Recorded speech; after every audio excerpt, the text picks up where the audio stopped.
Ya, halo semuanya. Hari ini kita akan belajar hukum Kirchhoff. Ya, Kirchhoff merupakan orang Jerman yang merumuskan dua hukumnya di kelistrikan, yaitu hukum satu dan hukum dua. Mari kita lihat.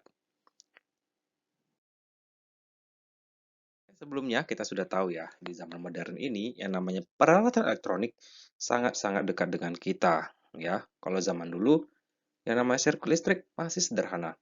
Tapi sekarang semua sirkuit listrik sudah sangat-sangat kompleks. Ya, untuk mendapatkan hasil yang sangat akurat, maka kita perlu yang namanya komponen listrik yang banyak. Misalkan sebuah resistor ya. Jadi resistor di pasaran itu tidak semua nilainya ada. Misalnya nilainya ada yang 10, 20 ya. Mungkin saja yang satu tidak ada ya. Jadi harus kita gabungkan antara komponen satu dengan komponen lainnya. Sama seperti dengan komponen lainnya ya, menggunakan kombinasi komponen-komponen tertentu untuk mendapatkan hasil yang lebih precise. Nah, kombinasi komponen ini menghasilkan sebuah rangkaian listrik ya yang tentu saja kompleks. Ya, di sini kita akan bahas kekompleksan rangkaian listrik yang menggunakan hukum satu dan hukum 2 Kirchhoff. Oke, jadi hukum Kirchhoff ini sebelumnya sudah ditemukan pada abad ke-18 ya. Tapi hukum tersebut baru sangat berguna ketika di abad 21 ya, ketika era fisika modern sudah berkembang, berkembangnya komputer dan peralatan elektronik lainnya ya. Jadi untuk rangkaian listrik kompleks pun sekarang kita tidak bisa menghitung secara manual ya, tapi semua orang, semua teknisi, semua engineer ya menggunakan yang namanya software CAD ya. Jadi tidak manual lagi, tapi konsep ini harus benar-benar tahu ya. Kalau nggak tahu konsepnya, kita tidak bisa mengaplikasikannya ke program manapun. Mari kita mulai bahasan ini dengan antusias.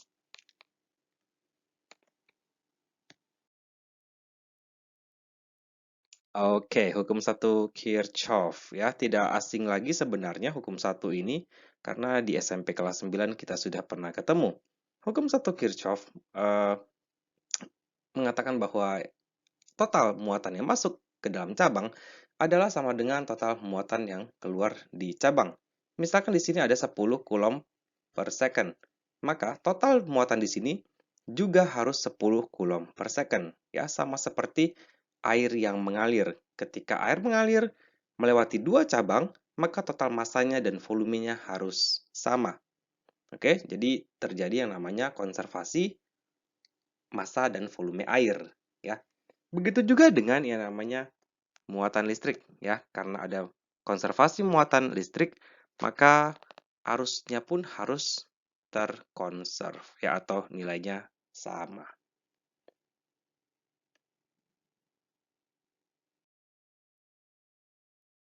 Oke, mari kita coba contoh soal pertama.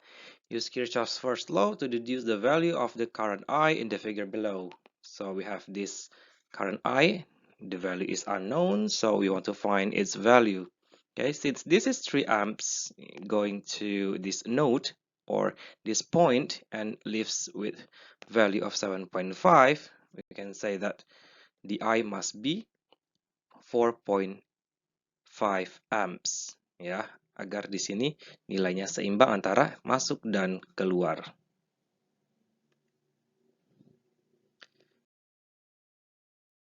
Next, for the second example, based on the figure below, calculate the current in the wire X and state the direction of this current. Oke, di sini ada dua arus yang masuk ke cabang, oke, dan arus yang keluar adalah 7. Jadi kalau kita gabungkan di sini, yang masuk adalah 5,5, sedangkan yang keluar adalah 7 ampere. Jadi ini nggak seimbang, bukan? Agar dia seimbang, maka kita harus menambahkan suatu arus yang tidak kita ketahui tentunya di posisi tertentu yang membuat dia balance, yaitu di in ya, alias masuk cabang. Jadi arus I ini nilainya adalah 1,5 amps ya, towards P. Ya harus masuk agar dia balance nilainya 7 ampere. Ya, kita masuk hukum 2 Kirchhoff atau Kirchhoff's voltage law. Oke, di handout 2A kita sudah belajar kemarin bahwa yang namanya GGL merupakan energi permuatan yang disuplai baterai ya untuk satu rangkaian penuh, sedangkan beda potensial merupakan energi yang dilepas per satuan muatan. Kita juga sudah belajar kemarin bahwa nilai dari yang supply dan nilai yang dilepas adalah sama, ya, atau total semuanya adalah nol. Seperti ini. Nah, ini kalau kita sederhanakan maka bentuknya menjadi seperti ini dan secara umum kita dapat menuliskan jumlah GGL dikurang jumlah beda potensial adalah nol. Ya, ini merupakan bentuk hukum dua Kirchhoff yang merupakan konsekuensi dari konservasi energi. Delta V atau V di sini ya adalah setara dengan I dikali R.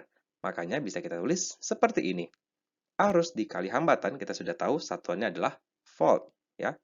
Jadi sekali lagi bentuk hukum 2 Kirchhoff adalah jumlah GGL yang mengitari sebuah loop atau bisa kita sebut dengan GGL efektif ya adalah sama dengan beda potensialnya ya dijumlahkan semuanya. Oke, jadi kalau misalnya ada baterai yang tersusun searah atau berlawanan, kita dapat cari dulu berapa GGL efektifnya. Baru kita bisa cari arusnya.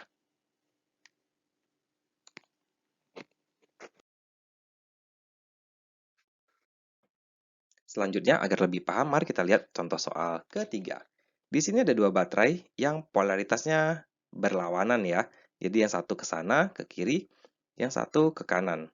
Oke, jika baterai 6 volt saja yang hadir, maka arusnya akan berputar seperti ini. Jika hanya 4 volt, maka arusnya akan berputar seperti ini. Di sini kita sudah tahu ya, karena dia saling beradu, maka yang menang adalah 6.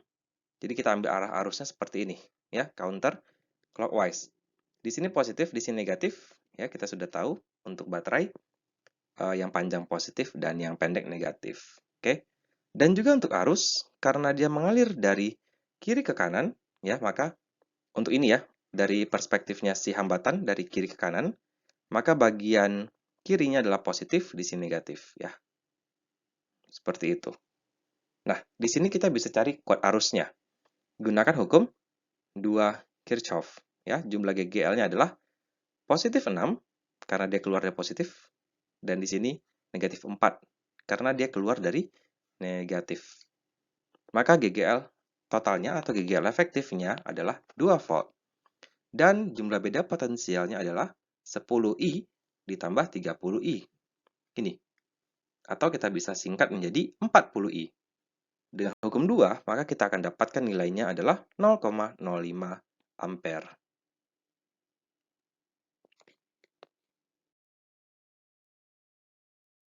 Selanjutnya, untuk yang B, ya, di sini kita bisa lihat baterainya, kita cek dulu. Ini harusnya ke sini, ini harusnya bakal ke sini. Ternyata mereka searah. Ya, jadi di sini karena arusnya searah, kita bisa jumlahkan saja 5 plus 4. Sehingga total GGL-nya adalah 9, dikurang dengan total beda potensial. Kita masukkan nilai-nilai yang ada, maka akan menjadi I sama dengan 0,36 ampere. Oke, selanjutnya adalah analisis titik atau nodal analysis. Analisis titik sebenarnya sangat mudah ya, karena di sini kita hanya melihat di mana titik positif dan negatifnya saja. Kenapa perlu mempelajari analisis titik? Ya, agar kita dapat mengetahui beda potensial pada segmen-segmen komponen. Ya, jadi misalnya komponen A dan B punya potensial 10 dan 6. Maka dari situ kita bisa tahu beda potensialnya adalah 4 volt. Dengan mengetahui beda potensial, kita dapat mencari kuat arusnya. Dan ini sangat membantu dalam menganalisis rangkaian. Mari kita lihat. Di sini baterai ya punya dua kutub yaitu negatif dan positif. Jika kita ingin menentukan potensial di Q, lihat potensial di Q pasti lebih positif ya, sebesar 6 volt dari titik P. Kenapa? Karena titik Q berhadapan dengan kutub positif ini. Ya, jadi untuk titik Q, potensialnya menjadi 16 volt. Demikian juga dengan gambar yang kanan. Titik Q memiliki potensial 4 volt. Kenapa? karena lebih negatif sebesar 6 volt.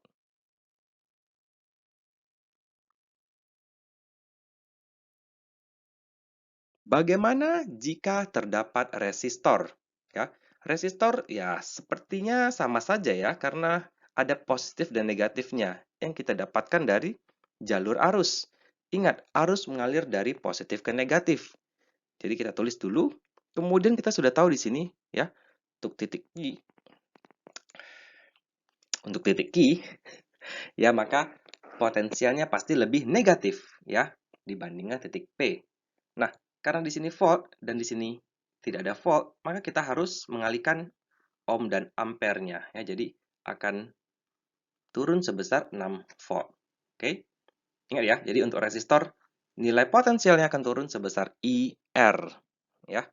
Tergantung sih dari tanda positif negatifnya. Di sini kita sudah punya tanda negatif, jadi titik Q pasti lebih rendah sebesar 6 volt menjadi 4 volt ya.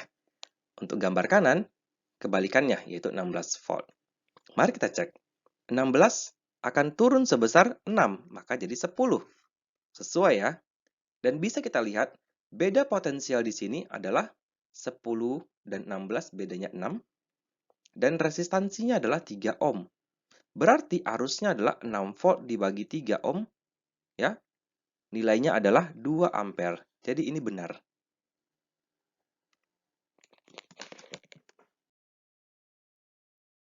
Ya, mari kita latihan dulu untuk analisis titik. Di sini ada segmen rangkaian listrik. Kalian diminta untuk menentukan potensial listrik pada titik yang tidak diketahui. Silakan pause untuk mengerjakan dan silakan lanjutkan untuk melihat jawaban. Nah, di titik K, karena dia lebih negatif, ya kita gambar dulu ya polaritas baterainya. Di sini negatif, maka titik K lebih negatif sebesar 6 volt. Ya. Jadi 9 dikurang 6 adalah 3 volt. Sedangkan di titik M, nilainya adalah lebih negatif juga. Kenapa? Karena arus listrik mengalir dari positif ke negatif. Di sini lebih negatif ya, sebesar 4 dikali 3, agar jadi volt. Jadi 9 dikurang 12 menghasilkan negatif 3. Apakah potensial listrik boleh negatif? Boleh, ya. Jadi potensial listrik mirip seperti energi potensial, ya, tergantung acuannya. Oke, jadi di sini kalau acuannya 0, maka negatif 3 berada di bawah 0 tersebut. Untuk titik T dengan metode yang sama, kita dapatkan 5 volt, ya, karena arusnya ngalir dari positif ke negatif. Jadi di sini lebih positif sebesar 8, ya. Dan titik U lebih negatif sebesar 3 volt. Maka didapat 2 volt. Semoga paham ya.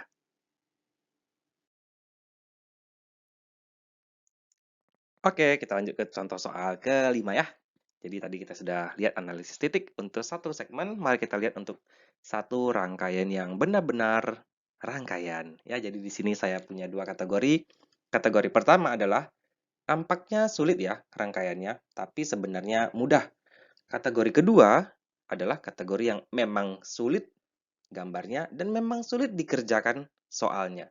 Oke, untuk WX5 ini kategori pertama ya, jadi nampaknya sulit tapi mudah. Mari kita lihat. Tentukan arus yang mengalir pada tiap resistor. Kalau ada kata-kata kuat arus listrik pada tiap resistor, berarti yang paling penting pertama kali kita harus cari adalah beda potensial. Dapat dari mana beda potensial? Tentu saja kita harus cari potensialnya. Ya, air akan bisa mengalir dari tinggi ke rendah kalau ada beda ketinggian. Ada beda energi potensial. Sama seperti arus listrik. Jika P adalah 0, ya, maka titik mana yang bisa kita cari potensialnya?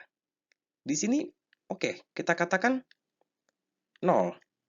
Di sini kita tidak tahu potensial berapa. Ya, kenapa? Karena kita nggak tahu harusnya berapa. Jadi kita harus cari alternatif lain. Ya, alternatif lainnya adalah kita bisa menggunakan jalur ini.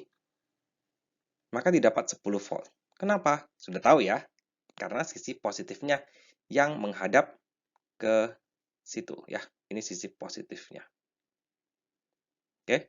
Selanjutnya di sini apakah kita bisa? Tidak bisa ya. Jadi kita harus cari alternatif yaitu jalur di sini. Oke, karena tidak ada hambatan sama sekali. Kita sudah tahu ya, di sini lebih negatif, maka 0 dikurang 6. Ya, dapatnya negatif 6 volt. Berarti kita bisa mencari berapa kuat arus pada resistor 4 ohm dan pada resistor 5 ohm. Untuk resistor 4 ohm, beda potensialnya adalah 6 dan 10. Ya, negatif 6 dan 10 perbedaannya adalah 16. Ya, bukan 4, hati-hati ya. 10 dikurang negatif 6. Atau negatif 6 dikurang 10, ambil mutlaknya saja, karena beda ya. Jadi, nilainya adalah 4 ampere. Oke? Untuk resistor 5 ohm, kita punya beda potensialnya adalah 10. Ya, di sini 10. Oke, dapatnya dari ya ini. Titik ini, bedanya 10 ya, antara ini dan ini. Maka kuat arusnya adalah 2 ampere. Untuk yang B, prinsipnya sama juga ya. Tadi di P sudah 0, maka kita bisa cari di sini ya, sehingga di sini nilainya adalah positif 10 ya, sama saja. Oke, karena di sini kosong juga ya, ini kosong, ini kosong. Jadi kalau dia kosong tidak ada komponen, pasti potensialnya sama. Oke? Maka kita bisa cari potensial lainnya dan akhirnya kita bisa mencari berapa kuat arus listriknya. Oke, untuk resistor 12 ohm kita punya beda potensial sebesar 6 ya. Dan untuk resistor 4 ohm, kita punya beda potensial sebesar 16 ya. Ini dan ini, jalurnya ini. Oke, maka didapat masing-masing 0,5 dan 4 ampere. Cukup jelas ya?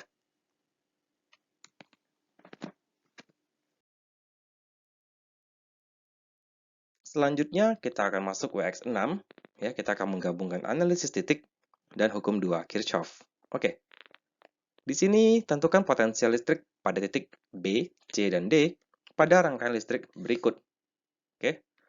Potensial referensi di A dianggap 0. Di sini sebenarnya bisa kita cari dulu potensial di titik B. Ya, kenapa? Karena tidak ada arus listrik. Sorry, tidak ada resistor. Oke. Kita tidak bisa mencari di C ya, karena ada resistor di sini. Kita harus cari dulu berapa arusnya. Oke. Jadi di B sudah pasti nilainya adalah di sini sudah pasti 15 ya. Oke. Tapi kita nanti saja ya, kita cari setelah mendapat arus. Oke, mari kita cari arusnya dulu. Untuk arus sendiri ya, lihat di sini ini dan ini akan ke sana. Yang menang adalah 15 ya. Jadi 15 dominan mengakibatkan arusnya akan mengalir counterclockwise atau berlawanan arah jarum jam. Oke, dengan hukum 2 Kirchhoff kita lihat GGL netonya atau GGL efektifnya adalah 15 dikurang 5 yaitu 10 dan arusnya di sini I dan penurunan potensialnya adalah 50 I. Oke. Sehingga didapat I adalah 0,2 ampere. Oke, kalau sudah dapat arus, kita bisa mencari potensial pada masing-masing titik ya. Di B sudah tahu ya tadi 15. Sedangkan di C, lihat karena tandanya lebih negatif di sini, maka titik C pastilah lebih negatif. Ya, sebesar arus, ingat, dikali dengan 30 ohm. Oke, 30 ohm saja mana bisa dikurangkan dengan 15 volt. Ya, harus sama-sama volt. 15 dikurang 0,2 kali 30 menghasilkan nilai 9 volt. Untuk titik D, karena dia lebih negatif di sini, dengan baterai, ya, 5 volt, maka dia akan berkurang sehingga menjadi 4 volt. Oke, berarti semua titik sudah kita dapatkan. Tapi, untuk jaga-jaga, kita akan mengecek apakah benar titik A itu adalah 0. Kita lakukan hal yang sama, ternyata 4 dikurang 4 volt, ya, 4 volt dapat dari sini ya. Maka hasilnya 0. Berarti yang kita kerjakan sudah benar semuanya.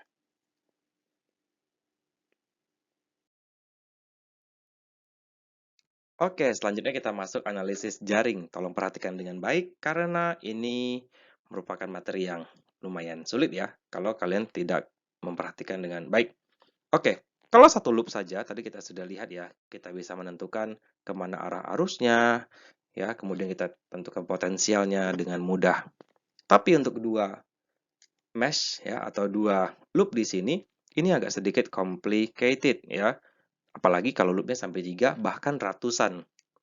Oke, prinsip dasarnya tetaplah sama menggunakan hukum dua Kirchhoff, tapi yang berbeda adalah terdapat dua arus di sini. Satu dan dua. Sebenarnya tiga ya. Kenapa? Karena di tengah-tengah juga ada arus. Oke, di buku-buku lain, mereka menggunakan tiga persamaan. Arus satu, arus dua, dan arus ketiga. Di sini I1, di sini I2, dan di sini I3. Tapi di sini saya menggunakan yang namanya metode kuat arus loop. Jadi persamaan yang digunakan hanya dua, bukan tiga. Kalau tiga kebanyakan. Apalagi kalau kita berhadapan dengan tiga loop. Persamaannya mungkin bisa banyak sekali. Ya, tapi dengan metode ini, persamaan yang didapat seminim mungkin. Mari kita langsung lihat soalnya saja ya, biar langsung paham.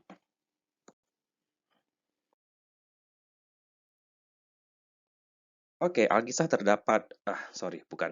Jadi di sini ada dua loop, oke, dengan resistansi yang sudah ditentukan di soal dan baterai yang sudah tertera di soal juga. Oke, nah tentukan kuat arus pada jalur AB. Kita perhatikan, untuk loop di sebelah kiri, arus cenderung mengalir ke searah jarum jam. Untuk arus di kanan, akan cenderung mengalir berlawanan. Oke, sampai sini paham ya? Jadi di sini kita bisa menebak-nebak arusnya kemana. Untuk arah arus, sebenarnya kita bisa tentukan sembarang. Ya deh, bisa sembarang. Tapi kalau hasilnya negatif, artinya arus yang kita ambil adalah kebalik alias salah. Nilainya benar, tapi arahnya kebalik. Tapi kalau kita sudah tahu, kenapa harus ribet dua kali kerja? Ya kan? Nah, jadi kita langsung pakai yang benarnya saja. Oke, memang tidak semua rangkaian listrik bisa kita tebak dengan benar. Kadang-kadang salah. Tapi most of the case, nilainya dan tandanya pasti benar. Kalau kita bisa lihat polaritas baterainya. Pada kasus ini, kita lihat di sini, arus di tengah-tengah adalah arus kombinasi. Nanti kita lihat apakah benar memang kombinasi. Kita analisis dulu untuk loop pertama, ya. CW maksudnya clockwise ya.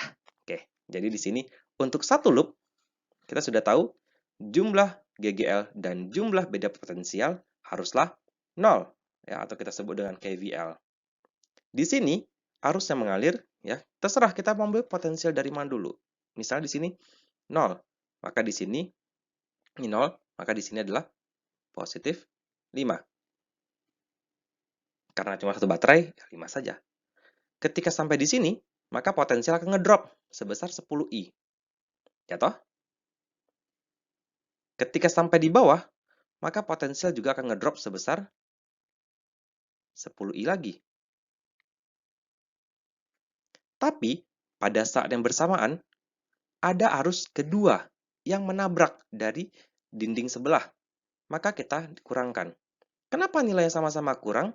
Kita lihat. Di sebelah kiri, arus mengalir dari positif ke negatif. Sedangkan yang kanan, arus juga mengalir dari positif ke negatif. Ya, maksudnya seperti ini. Maka tandanya kita bisa lihat sama-sama negatif di sini. Oke? Kalau dia berlawanan, tentu saja akan jadi positif. Ya, seperti ini. Oke, nanti kita lihat kasus keduanya ya, untuk yang berbeda arah. Oke, jadi tetap ingat, kalau dia ada dua arus yang di sebelahnya harus diperhitungkan. Sehingga persamaannya dapat seperti ini. Kita tinggal sederhanakan saja. Ya, kalau nggak disederhanakan tidak masalah ya. Oke, menjadi 4I ditambah 2I, 2 sama dengan 1. Untuk loop pertama, selesai. Untuk loop kedua. Untuk loop kedua sebenarnya tidak terlalu berbeda ya. Kalau misalnya kita anggap di sini 0, ya, atau V lah, atau VA, atau VX, terserah. maka di sini akan ngedrop 10 volt, ya kan? Nah, seperti ini. Oh, sorry, bukan ngedrop. Lebih positif. Ya, sorry. Di sini ada positif. Maka di sini positif 10, ngedrop sebesar 20 ya, karena arusnya begono. Oke, maka di sini adalah 20 dikali I2 dengan tanda negatif. Di sini juga akan ngedrop ya, tapi karena ada arus di sampingnya yang juga negatif, maka kita akan buat negatif juga di sini. Oke. Alhasil, semua ini kita kombinasikan, maka didapat I1 ditambah 3I2 sama dengan 1. Dengan matematika, ya, kamu bisa menggunakan eliminasi, substitusi, cara Cramer, atau menggunakan kalkulator yang sudah kita pelajari di kelas sebelumnya, maka kita dapatkan I1 0,1 ampere dan I2 0,3 ampere. Oke. Pertanyaannya kembali lagi dong, ya, dia minta kuat arus pada jalur AB. Ini. Kita sudah tahu ya, ini ngalir 0,1. Oke. Dan sebelah kirinya 0,3 ya. Seperti ini ya. Kita lihat di sini. Seperti ini. Oke. Maka kita sudah tahu juga di sini akan terjadi kombinasi arus ya. Ini masuk cabang, ini masuk cabang. Tentu ini harus keluar cabang dong dengan nilai yang sama ya, hukum 1 Kirchhoff yaitu 0,4 ampere ya. Jadi kuat arus pada jalur AB adalah 0,4 ampere. Sekali lagi, kita mau cek dong, di sini apakah yang kita kerjakan sudah benar atau tidak. Ya, jadi kita bisa gunakan yang namanya analisis titik. Oke, sekali lagi, analisis titik bisa digunakan untuk ngecek atau memang soalnya ditanyakan. Ya, kita pakai analisis titik. Di sini 0 volt, di sini berapa ya? Tentu 0 volt juga ya. Atau mau langsung pakai jalur di sini juga boleh. Ya, it's up to you. Oke, saya pakai jalur seperti ini. Oke, kita lihat ya. Di sini 0 volt, maka di titik sebelahnya juga pasti 0 volt karena nggak ada apa-apa. Maka di sini adalah 10 volt ya, karena lebih positif ya. Oke, dan di sebelahnya akan menjadi 4. Kenapa? Ini akan ngedrop sebesar 20 kali 0,3. 6 ya. Jadi 10 kurang 6 4. Di sini kita cek lagi, arusnya ke sana. Berarti ini positif, ini negatif. Maka di sini pasti lebih positif sebesar 1 volt. Maka di titik situ 5 volt. Kita cek di sini, 5 volt dikurang 5. Oh, ternyata 0. Kita cek lagi dong. Di sini 4 volt, di sini 0. Cuma resistor doang ya. Jadi beda potensial 4 volt dibagi 10 ohm. 0,4 ampere. Benar ya, sesuai dengan yang kita kerjakan. Mau lebih cek lagi, silakan. Mau double triple cek silakan. Di sini 4, di sini 10, beda potensialnya 6 volt. Dibagi 20, 0,3. Ya, ini juga beda potensialnya 1 bagi 10. Maka dapatnya 0,1 ampere. Ya, silakan mengecek sepuasnya. Ada pertanyaan? Semoga tidak ya. Oke. Selanjutnya.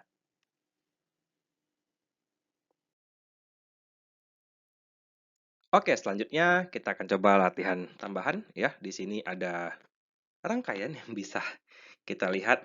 Oke, rangkaian cukup rumit ya dan tidak bisa kita selesaikan dengan sederhana. Jadi harus menggunakan metode kuat arus loop.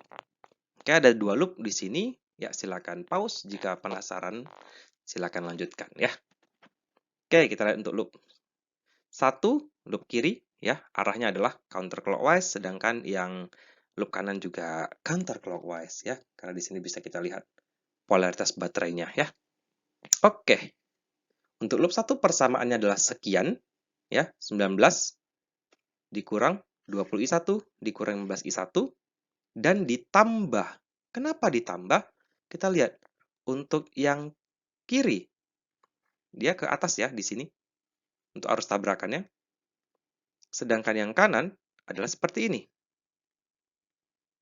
Maka ini negatif ya, di sini negatif-negatifnya ngedrop maksudnya. Sedangkan di sisi lain adalah positif. Makanya kita harus tambahkan. Oke, paham ya? Demikian juga untuk loop 2, ya. 13 di sini dikurang 10 dikurang 15, tapi harus ditambah, ya. Karena ini. Maka kita bisa sederhanakan keduanya, dan kita bisa menggunakan kalkulator, didapat I1 67 per 65 ampere, dan I2 74 per 65 ampere. Untuk I tengah-tengah bisa kita gunakan hukum 1 Kirchhoff. Ya, dapatnya 7 per 65 ampere. Oke, cukup mudah ya.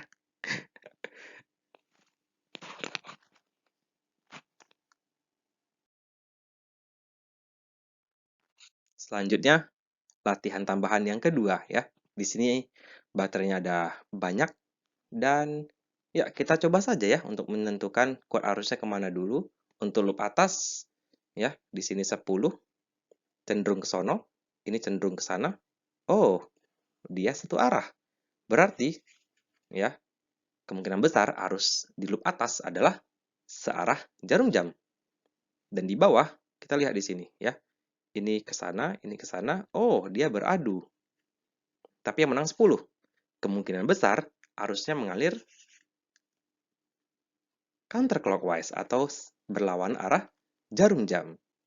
Ya, kita tinggal gunakan saja hukum 2 Kirchhoff seperti yang sudah kita bahas tadi ya. Untuk loop 1 sama ya, nggak ada perbedaan. Di sini karena diarah ke sana ya, di sini positif ya. Ingat ya, kalau arusnya keluar dari positif tandanya positif. Kalau arusnya keluar dari negatif ya negatif. Di sini sama-sama positif ya.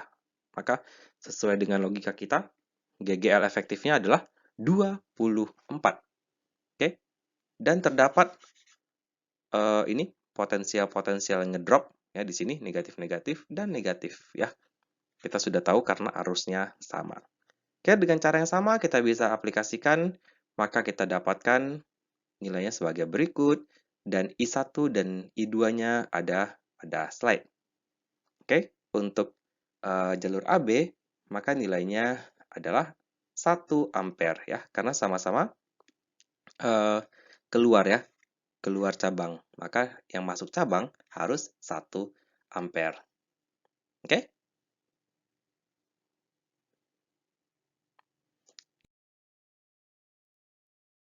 Ya, demikian pelajaran hari ini. Semoga kalian bisa menangkap semua materi yang diberikan. Sampai jumpa di pertemuan berikutnya. Bye-bye.